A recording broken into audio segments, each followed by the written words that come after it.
I'm going to put the alternator in this car today. There's long grass growing around it everywhere now. I don't particularly want to try and get a jack underneath this. The ground's soft from all the rain, so it's just going to be a little bit of a pain in the butt. Let's see if I can bring the alternator in from the front. If I can't, then I'll probably drag the car forward a bit away from the long grass, but we'll see how we go. And because it's got gas conversion in it, LPG conversion, it does make it tricky to come in from the back there, so we'll just see how we go.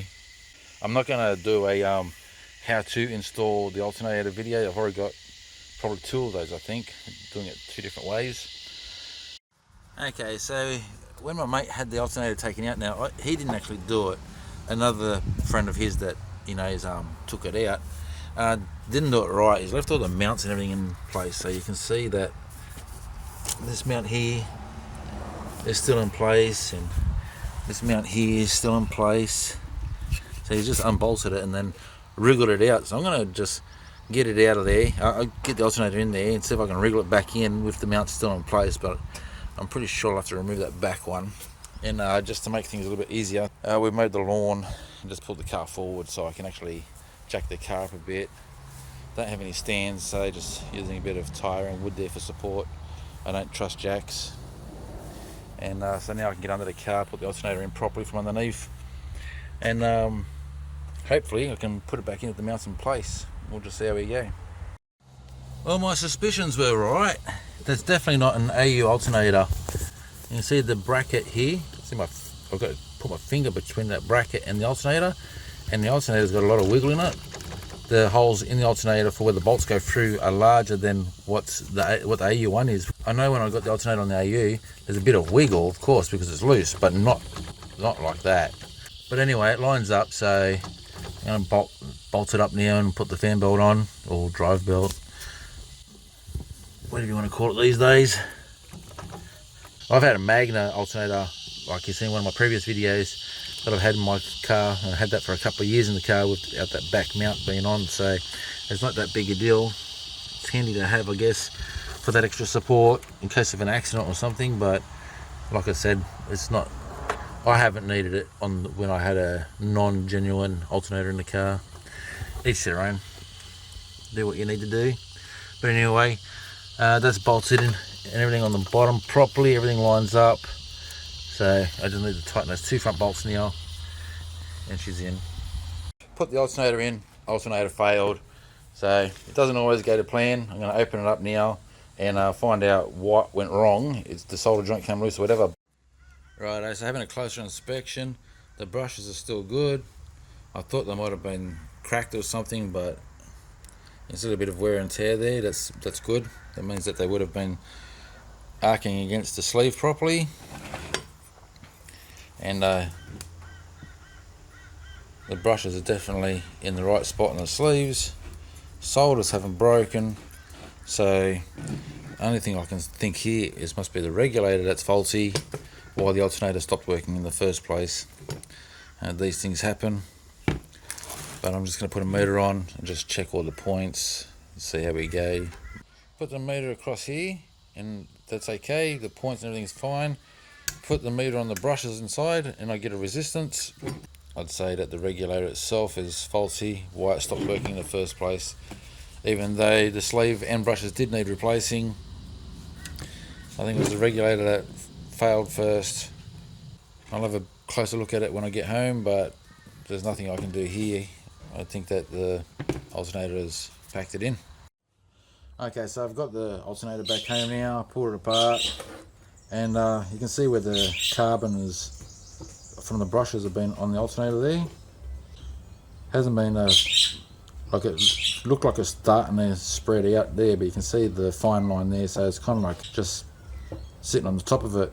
Now it shouldn't matter that there's just a little bit of carbon to whether it's a full brush sitting on there, but maybe it was. Maybe I just didn't have the car running long enough. Like I explained in one of my other videos, sometimes it can take a few minutes before the alternator actually kicks in because the brush has to make a proper contact in there, so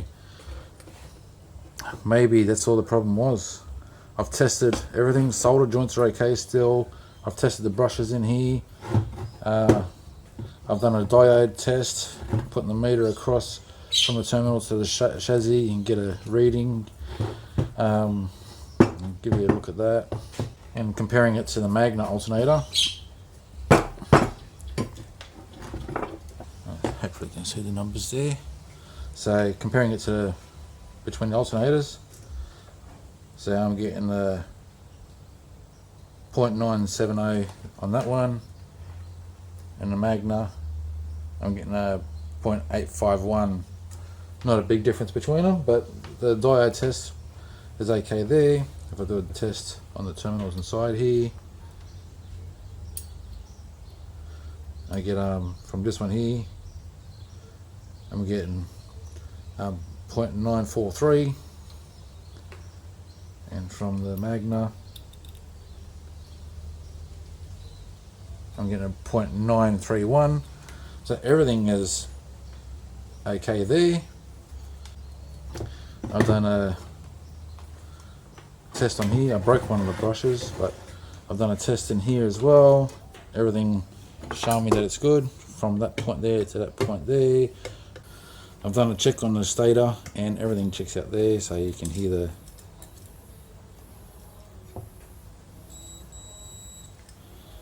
everything works fine there. I can't see any broken solder joints or anything to worry about. So I'm going to take the stator back out and just have a look at the solder on the other side of those brushes. I don't think that's the problem either. I think, all honestly, if I'd left the car running for maybe 5-10 minutes, it probably would have just come good. I was just too quick to judge. And also, I didn't put a multimeter on the battery. So when the cluster light was on saying that there's no charge, I just didn't even bother about checking the battery. I just figured, well, if the light comes on saying that there's no charge there at all, then there's no charge, but maybe there's another fault with the car and I was just getting a misreading. Anyway, I'll take those brushes back out and we'll take the stator out, take the brushes off and the back of the brushes off, see if they're soldered on properly still, or did they get hot and melt. We'll see what happens. Well, here's something that's never happened to me before. I don't know if that's a part of the problem, I don't think so, but in the attempt of filing down that broken brush, this one just completely popped off.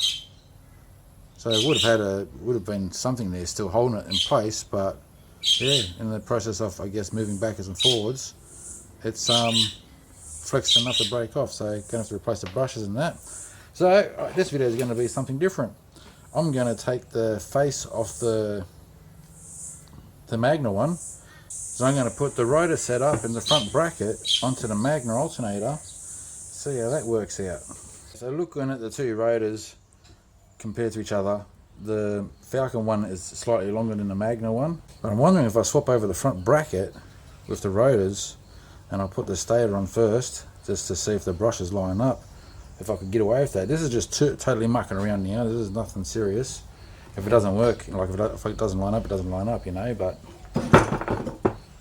it's what I do. I like to experiment sometimes. So that's the Magna rotor on the Falcon front bracket and pulley, and you can tell the difference because the Falcon one has got those marks on the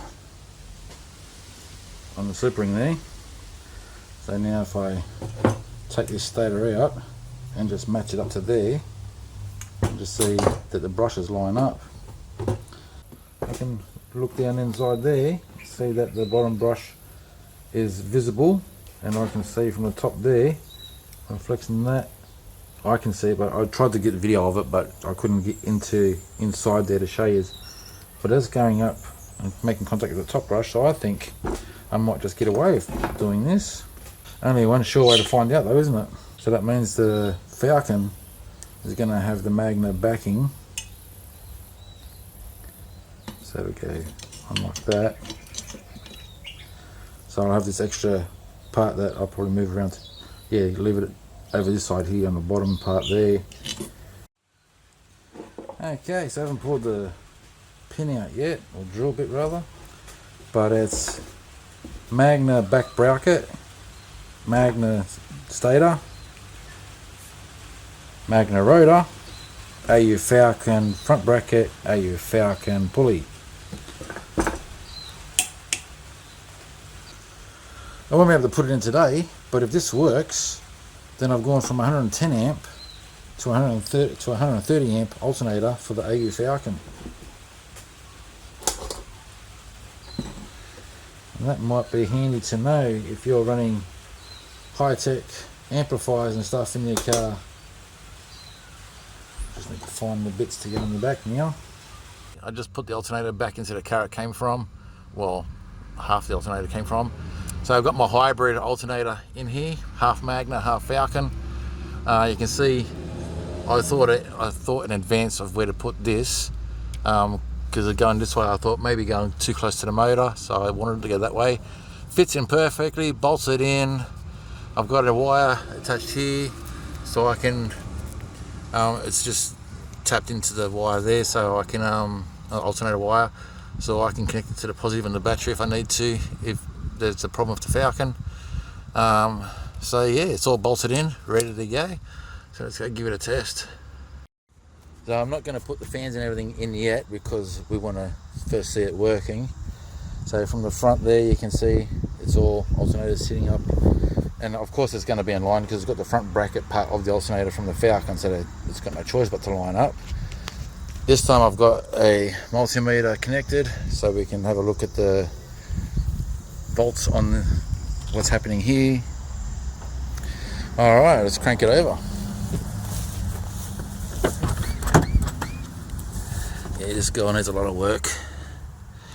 Okay, so here we go, we've got accessories. You little ripper! It's working! She's bloody working. How do you like that? Works beautiful. A little hybrid Magna Falcon alternator.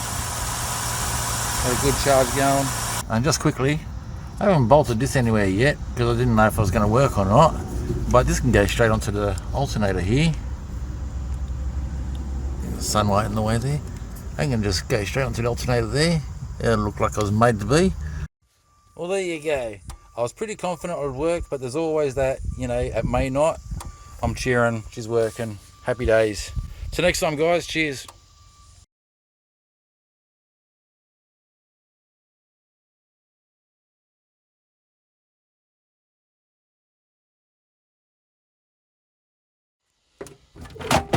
Some bitch. Like, I've had alternators on before without that back mount, Magna mount. I'm going to call this a video right now. Till next time, guys. Cheers.